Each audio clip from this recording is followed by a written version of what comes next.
दोस्तों Bajaj housing finance limited की बात करें तो यहाँ पे लॉक इन पीरियड खुल चुका है और जो एंकर इन्वेस्टर जिनको शेयर बेचने थे उनको मौका मिल चुका है। इसकी वजह से स्टॉक के अंदर गिरावट भी हुई और अब देख सकते हो कि फिर से एक संभावना पॉजिटिव बनने लगी है। Bajaj housing finance Bajaj group की एक मजबूत कंपनी है जो अफोर्डेबल हाउसिंग के ऊपर काम करती है। अब आप देख सकते हो कि हाउसिंग सेक्टर में बहुत सारी संभावना है। यह अपने सेक्टर की सबसे बड़ी कंपनी एनबीएफसी में अगर आप देखें तो इसका मार्केट कैप काफ़ी बड़ा है। ये बात भी है कि पी रेशियो इसका हाई है जिसकी वजह से लोगों को लगता है कि स्टॉक महंगा है। अब यहाँ पे आगे की क्या संभावना बन रही है, स्टॉक वैसे अगर आप देखें तो अपनी लिस्टिंग प्राइस से काफ़ी नीचे इस समय दिखाई दे रहा है। क्या यहाँ पे कुछ उम्मीद है अभी बजाज हाउसिंग फाइनेंस की आगे की क्या संभावना बन रही है और रिजल्ट कैसे है, सबसे बड़ी बात है कंपनी का प्रदर्शन कैसा है उसको समझेंगे इस वीडियो के माध्यम से। लेकिन फ्रेंड्स उससे पहले अगर आप पहली बार हमारे चैनल पे आए तो चैनल को सब्सक्राइब कर दीजिए, एक बेल आइकॉन दबा दीजिए ताकि जब भी नया वीडियो बने पहला नोटिफिकेशन आपको मिले। वीडियो पसंद आए तो लाइक से ज़रूर कीजिए। चलो फ्रेंड्स वीडियो स्टार्ट करते हैं। मैं हूँ आपका दोस्त एस बी दवे और हमारे अपने चैनल ऑनलाइन कमाई में आपका बहुत बहुत स्वागत है। तो देख सकते हो कि फ्राइडे को बाजार में शानदार तेजी बनी थी, उसके बावजूद भी बजाज हाउसिंग फाइनेंस थोड़ा सा दबाव में था, क्लोजिंग गिरावट के साथ हुई है। तो स्टॉक की शुरुआत तो पॉजिटिव हुई 133 पर, क्लोजिंग गुरुवार की 132 के आसपास थी। इंट्राडे में 133 का ही हाई बना, यहाँ से स्टॉक के अंदर गिरावट शुरू हुई और लो बना 130 का। अंत में क्लोजिंग 132 के आसपास रही जहाँ पे 0.19% की गिरावट थी। तो इतनी बड़ी गिरावट तो नहीं थी। वॉल्यूम अब इसका बड़ा है, लगातार देख सकते हो कि पिछले एक महीने पहले इसका 2 करोड़ का वॉल्यूम था, 80 लाख की डिलीवरी उठाई गई थी। 1 वीक पहले 3 करोड़ का वॉल्यूम हुआ था, सामने 1 करोड़ की डिलीवरी उठाई गई थी। और गुरुवार को 3 करोड़ का वॉल्यूम हुआ था, 1 करोड़ की डिलीवरी उठाई गई थी और सामने फ्राइडे को भी 3 करोड़ का ही वॉल्यूम हुआ। यानी वॉल्यूम के अंदर स्टेबिलिटी आई है, एक जैसे वॉल्यूम में ही कामकाज हो रहा है। अब इसकी परफॉर्मेंस देखें तो 21 नवंबर को स्टॉक 125 के आसपास था, काफ़ी नीचे चला गया था और आप देख सकते हो कि लिस्टिंग के बाद स्टॉक काफ़ी नीचे गया है। वैसे वहाँ से इसमें रिकवरी शुरू हुई, आप देख सकते हो कि 2 दिन की तेज़ी बनी जिसकी वजह से स्टॉक 25 नवंबर को फिर से 130 के आसपास आ गया। एक दिन की गिरावट की वजह से 26 नवंबर को 128, लेकिन उसके बाद स्टॉक ने 2 दिन की शानदार तेज़ी बताई, स्टॉक पहुँच गया 28 नवंबर को 140 पे। उसके बाद यहाँ पे फिर गिरावट का दौर शुरू हुआ और गिरावट में 100 स्टॉक 2 दिसंबर तक फिर से 134 के आसपास आया था। उसके बाद 3 दिन शानदार तेज़ी बनी और नतीजा ये रहा कि स्टॉक लगभग 147 तक पहुंच गया। उसके बाद 3 दिन लगातार गिरावट हुई है, स्टॉक फिर से 140 के आसपास आया और अब आप देख सकते हो कि जो स्टॉक 140 के आसपास था वो यहाँ पे गिरावट की वजह से ने जो लॉक इन पीरियड खुला इसकी वजह से 132 के आसपास आ गया। तो जो एंकर इन्वेस्टर जिनको बिकवाली करनी थी वो बिकवाली कर चुके हैं।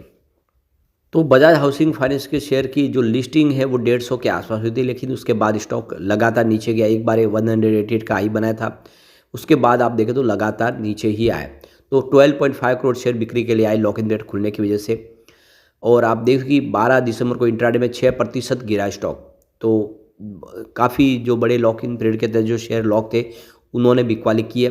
3 महीने की share in lock in period समाप्त हुई थी, तो देख सकते हो कि काफ़ी बड़ी मात्रा में इक्विटी आई, करीब 2% की इक्विटी थी जो सेकेंडरी मार्केट में उपलब्ध हुई और उसका फ़ायदा उठाया गया।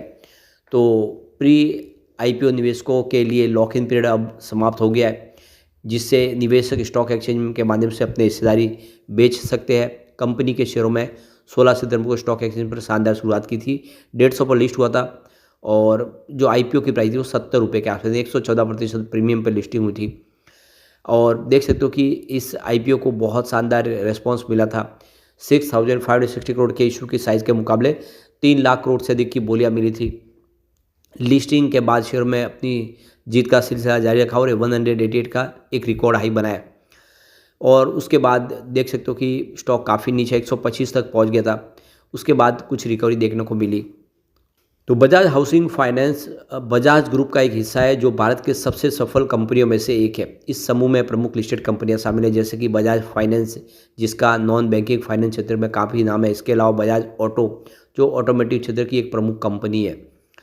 2008 में स्थापित 2015 से नेशनल हाउसिंग बैंक NHBC के साथ registered non deposit taking housing finance company Bajaj housing finance ने फाइनेंशियल 2018 में बंधक ऋण यानी मॉर्गेज लोन की पेशकश शुरू की है। यह बजाज फाइनेंस की पूर्ण स्वामित्व में है, जिसमें 51.34% की हिस्सेदारी बजाज फिनसर्व के पास है। दोनों बजाज हाउसिंग फाइनेंस के प्रमोटर, यानी बजाज फाइनेंस और बजाज फिनसर्व मिलते हैं, ये दोनों ही आप बजाज हाउसिंग फाइनेंस के प्रमोटर में आते हैं।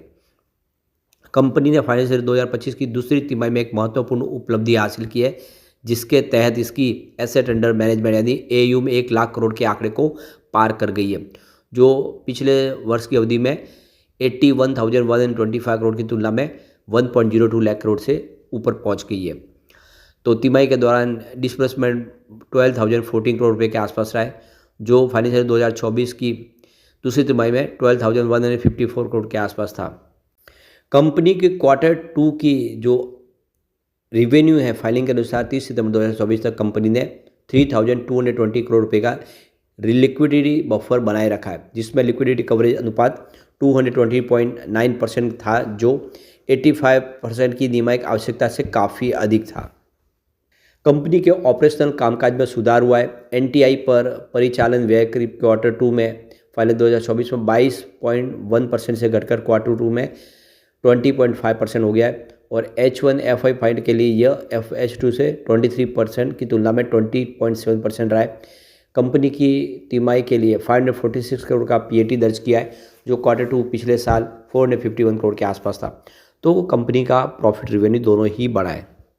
सबसे बड़ी बात है कंपनी का रिजल्ट, जो बहुत ही ज़बरदस्त तरीके से बढ़ रहा है। रेवेन्यू प्रॉफिट में बहुत भारी वृद्धि हो रही है। 2020 में कंपनी का रेवेन्यू मात्र 265 करोड़ के आसपास था, जो 2021 में 3,155 करोड़ तक पहुंच गया, और 2022 आते थे ये 3,767 करोड़ पहुंचा, और 2023 में अगर आप देखें तो यह 5,665 करोड़ का इसने रेवेन्यू बताया, और 2024 में सीधा 7,618 करोड़ के आसपास पहुंच गया है। 2024 तक बहुत ही ज़बरदस्त प्रदर्शन किया है, आंकड़े बहुत उत्साहवर्धक है, और ऐसे ही प्रॉफिट में ज़बरदस्त जंप है। देखिए कि 2020 में 42.13 करोड़ का प्रॉफिट था, 2021 में बढ़ के ये 453 करोड़ तक पहुंच गया, और 2022 आते थे 710 करोड़ तक पहुंच गया, और 2023 में ये 1,258 करोड़ तक पहुंच गया, और 2024 में सीधा 1,731 करोड़ तक पहुंच गया।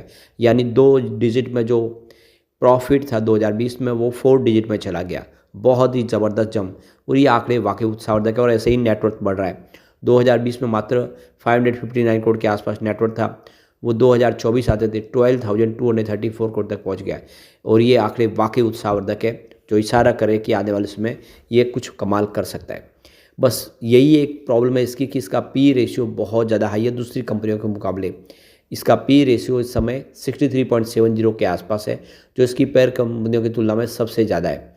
इसके बाद अगर आप देखें किसी का P रेशियो हाई है, और आवास हाउसिंग फाइनेंस का 24 का है, इन सबसे ज़्यादा है। यहाँ तक कि ICICI हाउसिंग फाइनेंस का तो P रेशियो सिंगल डिजिट में है, और इसीलिए थोड़ा सा स्टॉक महंगा लगता है इस लेवल पे। बाकी ओवरऑल इसका प्रदर्शन अच्छा है। लेकिन फ्रेंड्स, कोई भी इन्वेस्टमेंट करने से पहले अपने फाइनेंशियल एडवाइजर से एडवाइस ले ले, या अपना खुद का रिसर्च करें, क्योंकि मैंने वीडियो आपके एजुकेशनल पर्पज़ के लिए ही बनाए। वीडियो पसंद आए तो लाइक से जरूर कीजिए, और चैनल को सब्सक्राइब कर दीजिए। Thank you friends.